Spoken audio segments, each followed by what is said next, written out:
मंत्रिमंडळ बैठकीत शक्तीपीठ महामार्गाला पुन्हा मंजुरी। प्रकल्प आखणी आणि भूसंपादनासाठी 20,000 कोटींची तरतूद। 3.5 शक्तीपीठ, 2 ज्योतिर्लिंग आणि पंढरपूरसह 18 तीर्थक्षेत्र जोडणार। महायुतीचा ड्रीम प्रोजेक्ट शक्तीपीठ महामार्गाबाबत कॅबिनेटमध्ये नाराजी नाट्य। मंत्री प्रकाश आबिटकर, हसन मुश्रीफ नाराज, तर शेतकऱ्यांची बाजू मांडणं म्हणजे नाराजी नव्हे, आबिटकरांची प्रतिक्रिया। शक्तीपीठ महामार्गाला शेतकऱ्यांकडून तीव्र विरोध। सोलापूर धाराशिवमध्ये शेतकरी एकवटले। एकच जिद्द, शक्तीपीठ रद्द। अधिकाऱ्यांसमोर शेतकऱ्यांच्या घोषणा। मुख्यमंत्री फडणवीसांच्या मतदारसंघात 5 महिन्यात 8% मतदार वाढले। विधानसभा निवडणुकीत घोळ झाल्याचा राहुल गांधींचा आरोप, तर झूठ बोले कौवा काटे। फडणवीसांचा राहुल गांधींवर तिखट पलटवार। हिंदी सक्तीबाबतचा अंतिम निर्णय येत्या 7 दिवसात घेतला जाईल। राजकीय नेते, पालक संघटना, साहित्यिक, भाषा तज्ज्ञांशी चर्चा करूनच अंतिम निर्णय घेणार। राज ठाकरेंचीही घेणार भेट। माळेगाव सहकारी साखर कारखान्याच्या निवडणुकीची मतमोजणी सुरू। अजित पवार विजयी, मात्र पॅनल बाजी मारणार का, याकडे सगळ्यांचं लक्ष।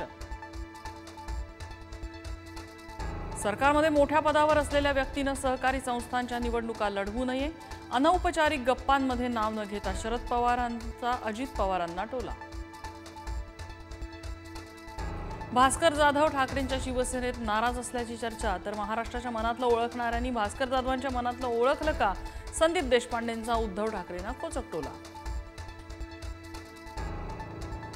अमरावती जिल्हा बँक प्रकरणी बच्चू कडू यांना मोठा दिलासा। बच्चू कडू यांचं जिल्हा बँकेचं अध्यक्ष आणि संचालक पद कायम। विभागीय सहनिबंधकाच्या निर्णयाला नागपूर हायकोर्टाची स्थगिती। संतोष देशमुख हत्या प्रकरणाची पुढील सुनावणी 7 जुलै रोजी होणार। वाल्मिक कराडच्या डिस्चार्ज ॲप्लिकेशनवर तब्बल 3 तास युक्तिवाद। कराडचा सूत्रधार असल्याचा उज्ज्वल निकम यांचा ठाम दावा। 10वी-12वी निकाल लागून 1.5 महिना उलटला तरी 30 लाख विद्यार्थी प्रवेशाच्या वेटिंगवर। शैक्षणिक वर्ष सुरू व्हायला ऑगस्ट-सप्टेंबर उजाडणार।